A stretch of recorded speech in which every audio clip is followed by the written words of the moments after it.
Hello बच्चों, आज हम अपना नया पाठ स्टार्ट करने वाले हैं जिसका नाम है सुंदर कमरा। तो इस पाठ में क्या बताया गया है? एक कमरे के बारे में बताया गया है जो कमरा कैसा बहुत ही ज्यादा सुंदर है। तो चलिए स्टार्ट करते हैं। रानी की माँ ने रानी को आवाज लगाई। तो एक लड़की होती है रानी और उसकी क्या होती है? माँ होती है, यानी मम्मी होती है। तो रानी की मम्मी उसको क्या लगाती है? आवाज लगाती है। जैसे आपकी मम्मी आपको नाम से पुकार के बुलाती है ना कि बेटा इधर आओ, या फिर जैसे आपका नाम है राम तो राम इधर आओ। तो ऐसे ही रानी की माँ ने किसको आवाज लगाई? रानी को आवाज लगाई। लेकिन कोई उत्तर ना पाकर वह उसे ढूंढती हुई उसके कमरे में आए। तो जैसे आवाज लगाई माँ ने, उधर से कोई रिस्पॉन्स नहीं आया, कोई आवाज नहीं आई। तो उनको जब कोई उत्तर नहीं मिला बात का, तो क्या चलेगा? उनको ढूंढने के लिए कहाँ पे चली गई? रानी के कमरे में चली गई।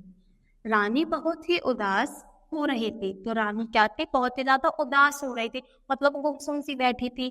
माँ उसके पास आई और प्यार से उसके सिर पर हाथ रखकर बोली, क्या हुआ रानी, इतनी चुपचाप क्यों हो? तो जब उसको हैरान देखकर उसकी माँ पूछती है कि रानी क्या हुआ, इतनी चुपचाप कैसे बैठी हो, मुझे बताओ। और उनके क्या मतलब ऐसे उनके सिर पे हाथ रख के बोला रानी के कि बेटा बताओ क्या हो गया, इतनी चुप क्यों बैठी हो? रानी ने बोला, माँ आज मैं अपनी दोस्त अलका के घर गई थी, उसका कमरा भी देखा जो बहुत सुंदर लग रहा था। तो क्या बोलिए कि माँ आज मैं अपनी सहेली के घर गई थी। कौन सी सहेली के घर? अलका के घर। तो मैंने उसका कमरा देखा जो कैसा था? जो बहुत ही ज्यादा सुंदर लग रहा था। यह कहकर रानी सोच में पड़ गई और इतना ही बोल के क्या चली गई? वो दोबारा सोच में पड़ गई, कि सोचने लगी मतलब कुछ। तो फिर धीरे से कहा, लेकिन माँ उसका कमरा तो मेरे कमरे से छोटा था।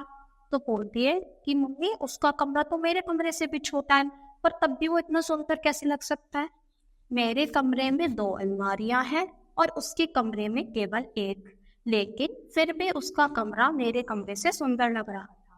तो बोलती है कि माँ मेरे कमरे में तो 2 अलमारियां हैं, और अलका के घर में तो क्या थी? उसके कमरे में सिर्फ एक अलमारी थी, पर तब भी उसका कमरा क्या लग रहा था? मेरे कमरे से सुंदर लग रहा था। सोचिए और बताइए रानी क्यों उदास है? तो अब बताओ, आप सोचो कि रानी क्यों उदास होगी।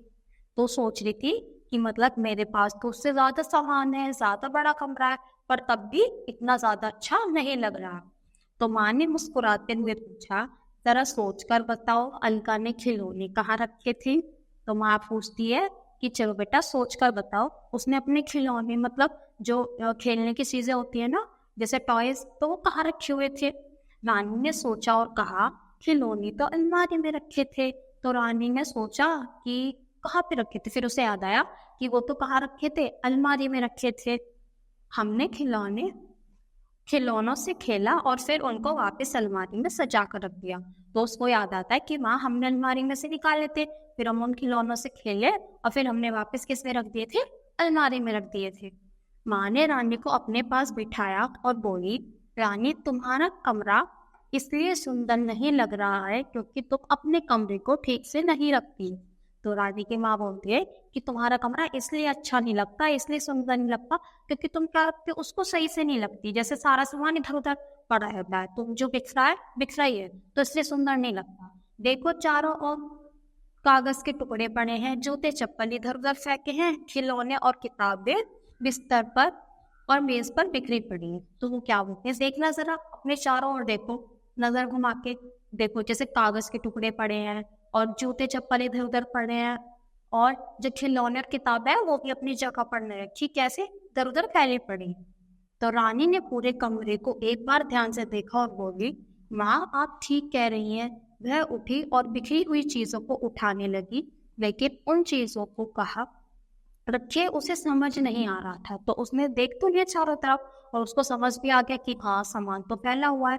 तो वो बोलते कि माँ हाँ आप ठीक कह रही हो, मेरे को क्या करना चाहिए? इनको रखना चाहिए।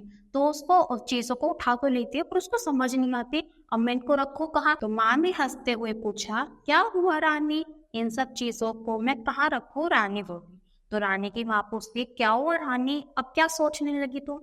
तो रानी बोलती है कि माँ अब मैं इन सब चीजों को मैंने इकट्ठा तो कर दिया, पर अब मैं इनको रखूं कहाँ? खिलौनों को तो इस अलमारी में रख दो। माँ ने अलमारी खोलते हुए कहा। तो माँ ने अलमारी खोले और बोला कि इन सबको तो इसमें रख दो। रानी ने धीरे धीरे खिलौने अलमारी में सजा दिए। तो क्या करा, एक जैसे लिया रानी ने, एक एक खिलौना उठाया और अलमारी में क्या करती गई, रखती चली गई।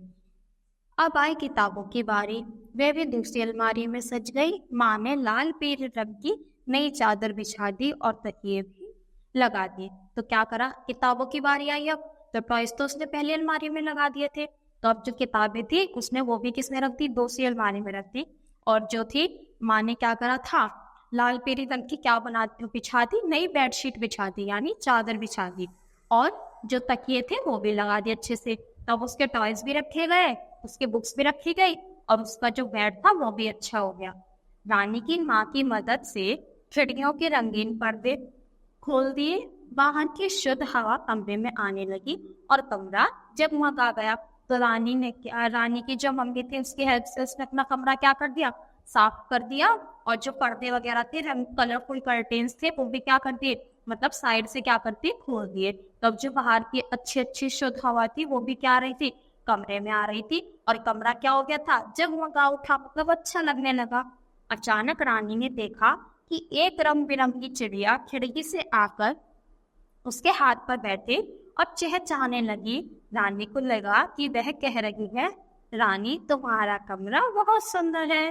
तो एकदम क्या होता है, मतलब जैसे अच्छा हो गया कमरा, तो एक चिड़िया आती है कमरे के अंदर और क्या करती है, वो रानी के पास बैठ जाती है, उसके हाथ पे आके बैठ जाती है और चहचहाने लगती है, मतलब बोलने लगती है कुछ। तो रानी को ऐसा लगता है कि जैसे चिड़िया मेरे से बोल रही है कि रानी तुम्हारा कमरा तो बहुत सुंदर लग रहा है। तो ऐसे इस पार्ट से क्या समझ आया बच्चों, कि हमको अपनी चीजें क्या करनी चाहिए, अच्छे से मैनेज करके रखनी चाहिए। ये नहीं कि यूज किया और वहीं पे फेंक दिया, तो जहाँ से उठाया है उस सामान को वापस वहीं पे रखना चाहिए, ताकि क्या लगे, हमारा कमरा भी सुंदर रहे और गंदा ना लगे।